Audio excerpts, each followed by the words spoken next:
6 more hours to August 29. That is the judgment day. And after 8 months of sitting and hearing of the election petition case, tomorrow is the verdict day.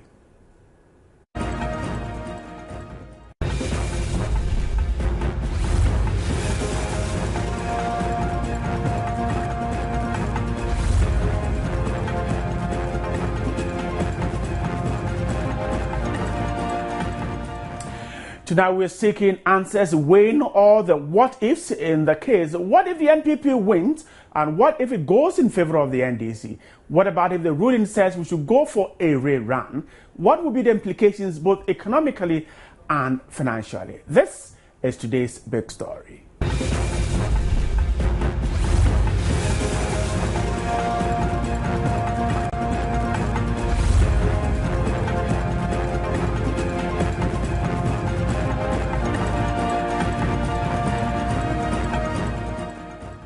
My name is Bright Nana Amfu, and the show is brought to you by Blue Rose Limited, Shelter for All, as well as Star Life Assurance. Let me also appreciate our partners, Star Ghana Limited. Now, on April 16, when the Supreme Court began hearing the first case, lawyer for the petitioners, Philip Addison, led the petitioners, Dr. Mahmoud Baumia, to give evidence of the substantive case. And then we had the first case of contempt, with the first victim being the NPP's communications director, Samia Wuku. My Lords, I offer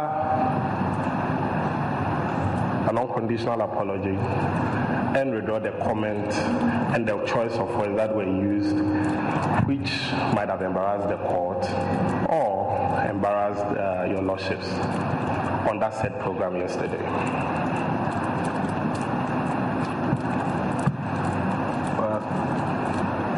What did you say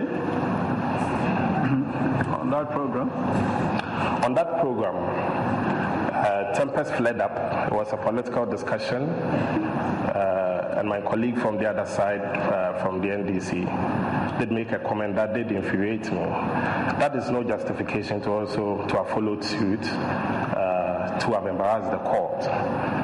Though he did indicate that all these things that we are going to court for will amount to nothing. I got infuriated, and I also said, when these comments come and orders from the court who does not cover that, then it's selective. But upon sober reflection, I withdraw those words and those comments unreservedly.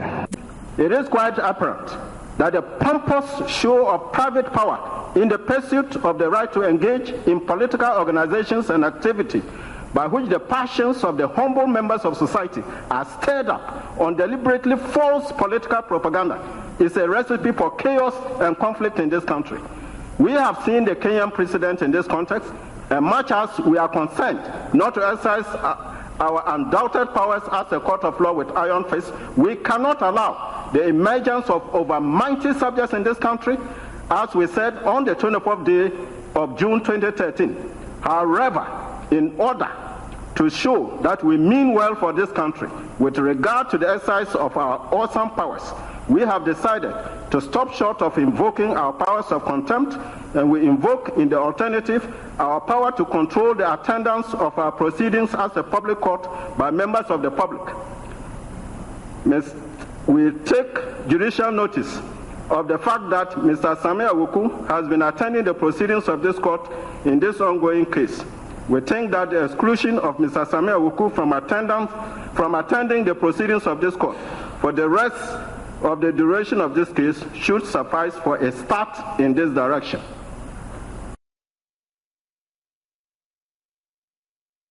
It did not end there. We also saw the sentencing of NDC's Atubiga and the NPP's Ken Crunchy. My Lords, I apologize for my irresponsible statement. I should have been a little bit careful and picked and chosen my words very carefully. I humbly apologize, and I think it will not happen again.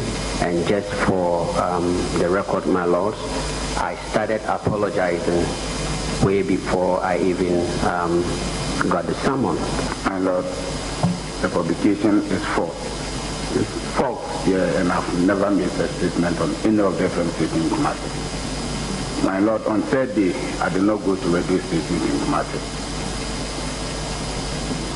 And the manager of the FM station are prepared to testify. Beyond being fair to the facts, there is the issue of the rulings that my Lord should give. Stephen Artebiga has shown thorough remorse, having admitted his error readily and started his retractions before his appearance before this court. Nonetheless, his utterances were very serious. They were intentionally made contemptuously. Accordingly, we find him guilty of criminal contempt and sentence him to 3 days imprisonment. Ken Kranchi, on the other hand, has hardly shown any remorse. We were left in no doubt that he understood those parts of his publication which impute deliberate selectivity and hypocrisy with regard to our remarks about daily guide and Samma Wuku's sanction. They will find him guilty of the criminal contempt of this court and sentence him to 10 days in prison. And then what some describe as the mother of all, MPPs Sir John and Hobson Adoye were also cited for contempt. Lord, we finished the trial. We are waiting for judgment. I believe that any move on the part of your court to impose a custodial sentence might not augur well in view of the expectation that everybody appears, everybody's talking about peace. We see on the television everywhere, let there be peace, let there be peace, let there be peace. But now we can only pray in hate the peace. We find him guilty of intentional criminal contempt of this court. We impose on him a fine of 5,000 Ghana cedis or in default 6 months imprisonment. In addition, he should sign a bond to be of good behavior for 6 months or in default 6 months imprisonment. He should also retract and apologize for his contemptuous utterances over the same Oman FM, the platform on which he indulged in them, within 24 hours. Hobson Adoye, we find him guilty of criminal contempt of this intentional criminal contempt of this court. Considering that he is a layman, unlike Kojo Owusu-Afriye, and considering his ready admission of his guilt, but not forgetting the gravity of his threats, and otherwise for the reasons of peace building by the stakeholders of peace referred to in the case of Kojo Owusu-Afriye, we impose on him a fine of 2,000 Ghana cedis, or in default 3 months imprisonment. He should also enter into a bond to be of good behavior for 3 months, or in default 3 months imprisonment. And the lawyers for both the petitioners and the respondents read out their last addresses as a mandatory legal process to end the hearing.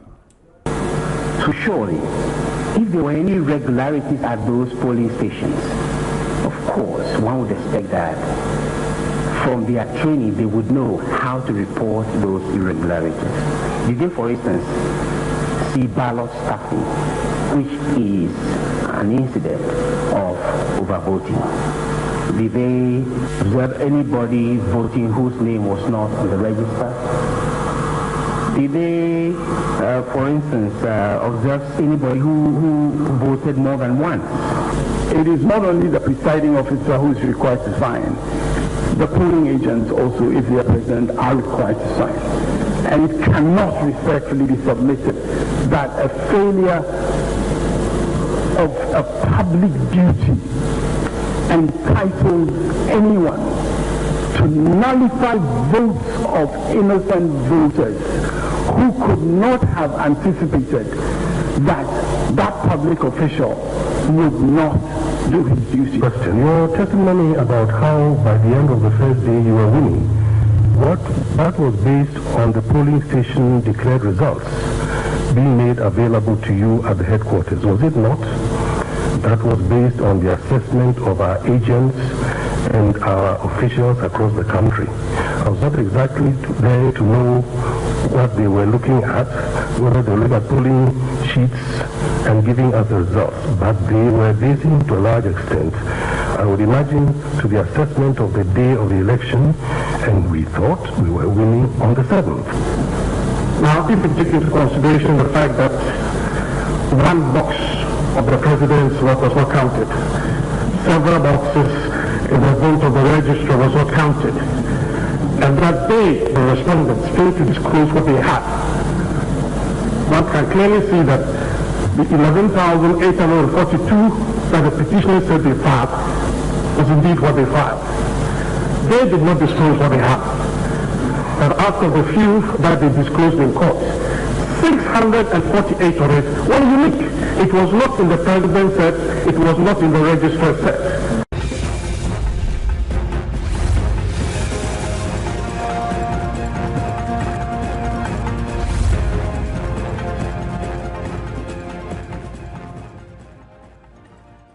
And so we'll be trying hard to look at exactly what will happen tomorrow and what exactly it means for us. He is from the Center for Media Analysis and the head of Communications Department of Central University College. Merson Magbe is here, and the organizer of the CPP, Mr. Abu Fago, is also in the studio. Welcome. Thank you. Let me begin with the politician. Now, the big date is tomorrow. Now, for a political party, in case it suffers bruises tomorrow, how does it reorganize? Well, I don't see it as a big deal. Right. Okay. Yes. Indeed, going into the game, you think of the positives and you think of the negatives. Even as you are assured by the people that you are appealing to, you sometimes just say, what about if it doesn't happen? So for me, if it becomes negative for one, I mean, just putting pieces together and moving wouldn't be a problem at all, because it's something that you would always expect. And the Ghanaian, or human as we are, you can never trust what we can be and decisions that we can change at times that you don't even expect that we change those decisions. So that I don't expect a shocker at all. We are always ready for it. Every politician is always ready for either a positive or a negative. So what then has been the reason for some level of chaos and confusion when sometimes it doesn't go in favor of certain parties? Well, there's this saying in my local language that you can never kill a snake and ask it not to quarrel. Whatever be the case, so long as it is losing out, definitely it will struggle, it will quarrel to show that things are not going going right. So these things, they are things that as human institutions we can never prevent. But as they come, we just see them as normal things. Let them go, let them quarrel, and after that, it is just peace, it is normal life. Mr. Let me come to you with the Center for Media Analysis and also the head of the Communications Department of the Central University College. Now, what has been the role of the media? We're talking about perhaps the peace we have enjoyed so far, what we're expecting to enjoy tomorrow after the verdict. Has the media been that responsible in all these endeavors? Thank you. I think the media has been very responsible since 1992 to date. It is rather unfortunate that the media is overtagged with certain negative tendencies. But looking at the media landscape critically, the media has achieved a lot. I think it seems to be a feeling that we all need to be ready to uphold peace. This is where media comes in. But media definitely is going to sustain the peace they have been able to sustain since we've been going through various democratic processes. Sometimes we have been accused of using our platforms to cause anarchy and confusion. That is where I have a challenge about the critiques or the critics who thinks that the media uses a platform. When we're talking of media, we have a media as an institution and we have a media as a practitioner. The media as a practitioner cannot prejudge what a panelist will be saying or what could be an outward expression from a panelist. And I think the media in Ghana today, the practitioners have been so professional in even drawing panelists to the various lines, ethical lines. They draw their attentions to it that you can't go there. So if you go this far, you're going overboard. Right. So I think it's we've not been looking at these things critically. We just put media as a unilateral thing, although media has a heterogenic identity. Are we looking at the heterogeneous identity of the Ghanaian media landscape? Unfortunately, we are not. So, but can we say that we cannot in any way blame the media for perhaps some of the irresponsible statements we hear and see on TV, on radio, in the newspapers? Yes, I think when we use phrases like "can we not blame the media," then it is too, I would say, too damaging for the media as an institution. But if you go by the phrases like, well, can we blame the media to some extent? Right. Then I would say yes. There are certain extent where the media can be drawn to some of its own drawbacks in terms of the type of content they package, the type of even graphical presentation they give to issues. So, and then even sometimes the question lines. And then one thing we have to also establish is this. There's one area that we don't seem to be talking about. What constitutes the ownership of Ghanaian media institution? The ownership, one way or the other, is actually filtering its way into the colors of content, which in other words should have been devoid of political ideology. But notwithstanding all these things, I think this also adds to the powers and the processes of democracy. Yes. Let me go back to the politician, Mr. Abu Fogo. Now, tomorrow's verdict could end up with several announcements being made. Of course, a lot of people are already beginning to talk about the fact that we need electoral reforms. Let's look at the two main political parties in the middle of the tussle. Now, in case the court says we need to do a rerun, what would be the first area of focus of these two parties in terms of drawing support to themselves? Well, it's just to get back onto the playing field and again trying to convince the people that yes, you saw what happened, we have come again. This time round, well, they say they are going to do A, B, C, D. We are the same people. You have seen us do this and do that. This is an opportunity for you again to decide exactly what you want. But there's one thing, I mean, at the beginning of it, some of us were kept telling the ruling government, that is NDC, that look, not only even today, 2016, people, if you are going again, people are not going to say that the first year, well, you had a problem of this court thing and blah, blah, blah, and because of that, you are not able to fulfill your manifesto. Right. They're not going to look at it at all. They would say in the 4 years, that if you are given the mandate, if tomorrow is declared, the 4 years you have been able to do A, B, C, D. You would not have any excuse to say that the 1 year or the 8 so months that you were involved in this thing, because of that you have not been able to perform. And some of us are very happy that at least they kept focus, waiting for the results of the Supreme Court, but they went on with their normal works, came up with their ministers, their DCs, and whatever. And that is okay. And I think that it is all in one way or the other.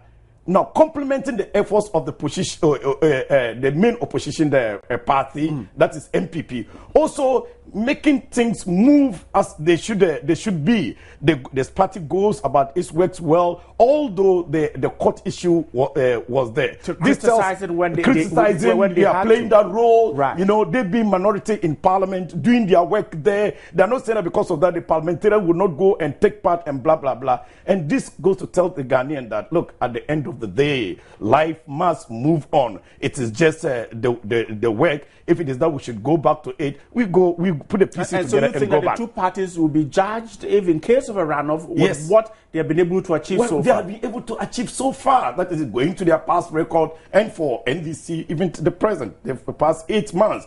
No excuse will be given if for the 8 months that this Supreme Court issue has been going on. And even MPP, if it is that at that time they were sleeping, open and left their party structures loose and what have you, no excuse will be given whatsoever that yes, we were involved in this court thing, that's why we could not organize our grassroots structures, so well we have to do this. No, there will not be any excuse. We would go into the field and again the decision would be made. But let's go back and look at the whole democratic process, what this particular election petition has done to our democratic path. Now, some argue that we have seen a deepening, a strengthening of our democracy. Is this a view that you share? I absolutely share this view.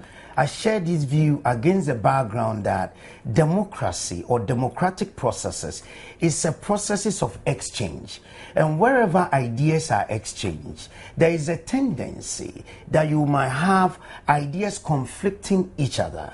And when the confliction comes in or the conflicting situation arises, then you need a third arbiter, or you call it the third force, which is then the Supreme Court. And I think the Supreme Court is acting as the referee between these two political contingents. Right. And at the end of the day, what emanates is not a win for Party X or Party B, but it's rather a win for Ghana's democracy. Right. And it is against this background that Ghana is definitely going to move on and is moving on. And we are all looking out and waiting patiently to this verdict, but not waiting to hear a verdict to actually turn us into any negative turmoil. I don't think so. It's rather strengthening the democracy. Constitution in this country just by the fact that we hear insults on radio and the newspapers, the government tearing the opposition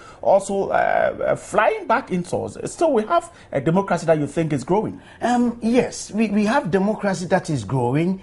We were so restrained within the context of lingua power and not machete, and not in the contexts of using instruments that could damage physical existence of Ghanaian citizenry. We were rather using the power of language, and it is only when the power of language is abused that is why we had traces or segments of contempt and all that. It's all part of the processes that we have to learn as a nation. And I think that even the aspect of the contempt procedures has rather strengthening again.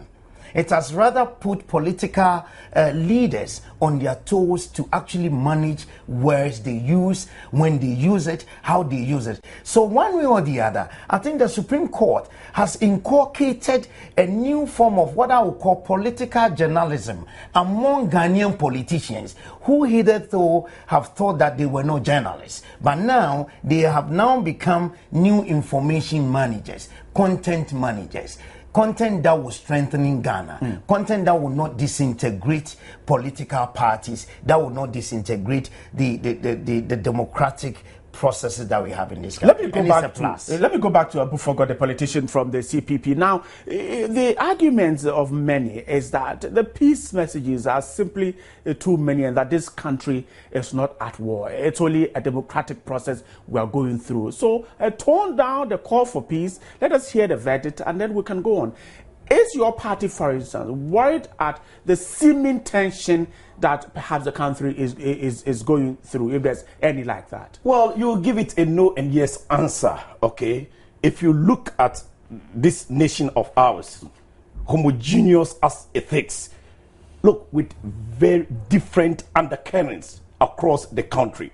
Sometimes the peace that they are talking about is not just this political party thing, but some undercurrents taking advantage of the present happenings and maybe coming out with certain challenges that have ever maybe showed up their heads small. So for some of us, the call for the peace is very, very important, and we are happy that, yes, the security agencies are showing their might, and that whoever would want to maybe undercover take this as an opportunity to foment any trouble, they would crush you and crush you one and for all.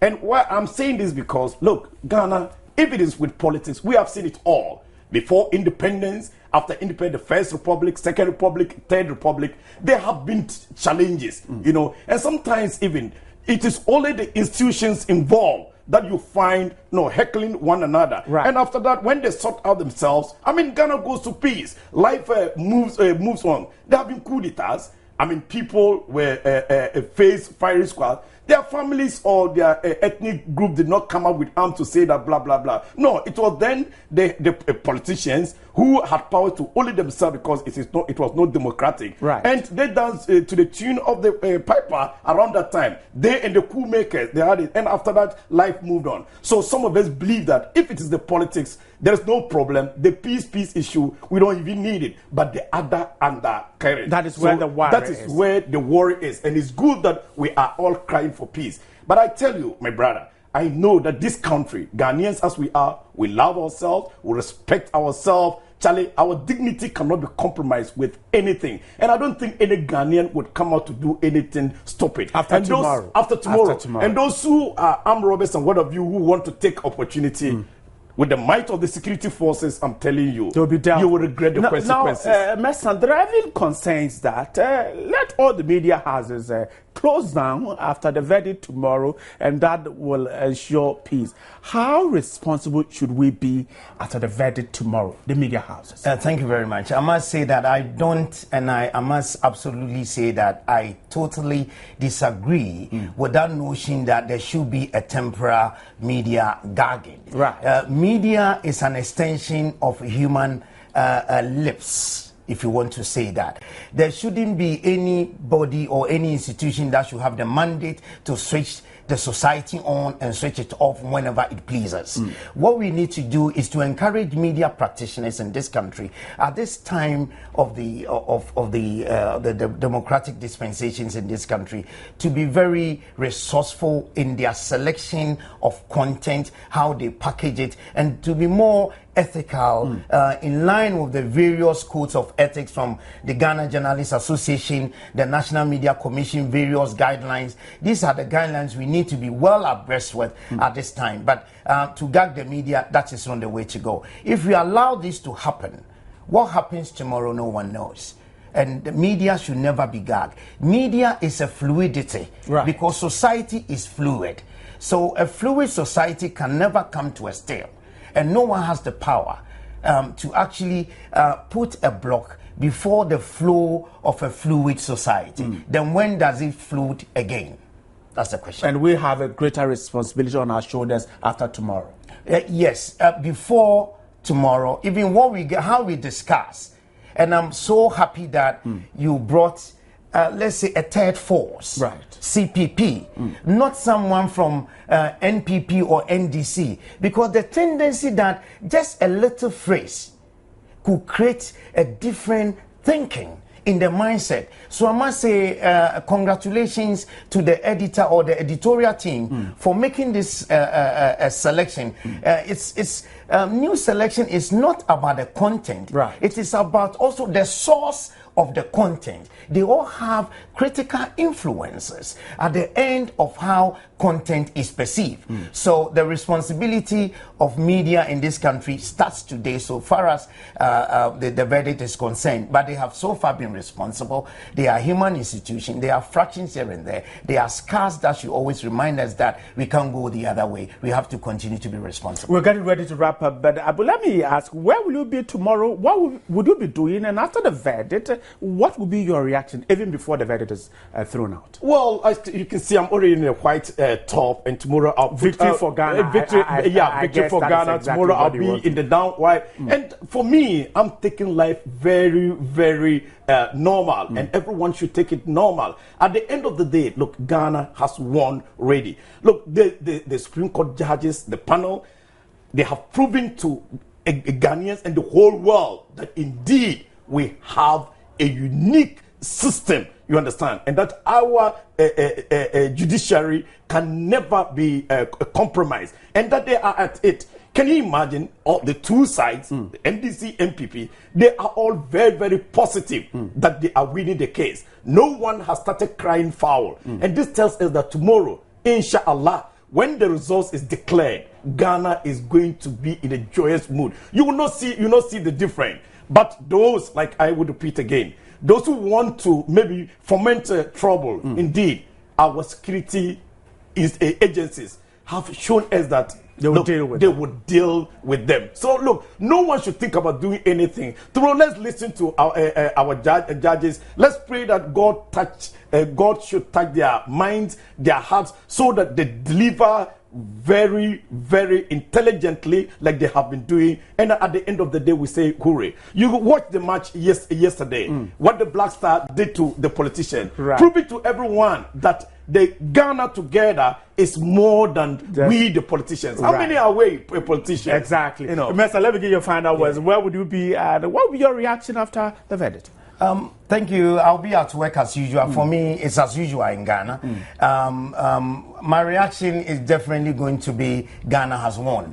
For me, it's never going to be Party A or Party B has won. It's Ghana that is winning, and Ghana has won. So peace will continue to be with us. Thank you so much, gentlemen, for joining me here on today's Big Mr. Magni is from the head. He's the head of communications of Central University College, that department, and also from the Center for Media Analysis. Abu Fogo is the national organizer of the Convention People's Party. A lot of you out there have been also talking about this particular day tomorrow and exactly what your expectations are. Let's listen to you.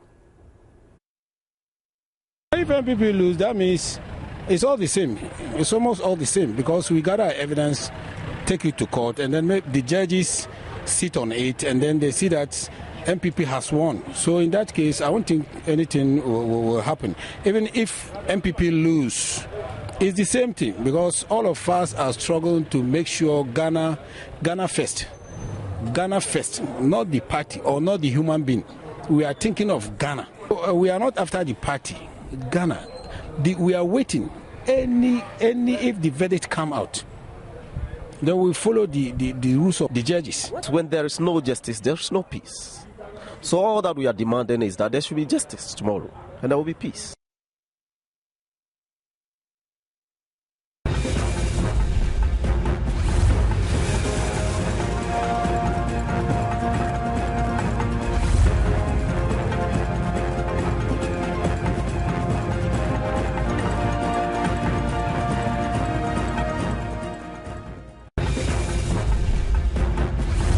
Less than 6 hours to Judgment Day, August 29. The show was brought to you by Blue Rose Limited, Shelter for All, and Star Life Assurance. We're so grateful to our partner, Star Ghana, for partnering us in this endeavor. Don't forget that the other segment here in Interactive will tell you what Ghanaians are talking about with just a little over 5 hours to Judgment Day, when Marian Toure joins me here in the studio. Thanks so much for watching. Don't go away yet. We have more on the JN Interactive segment.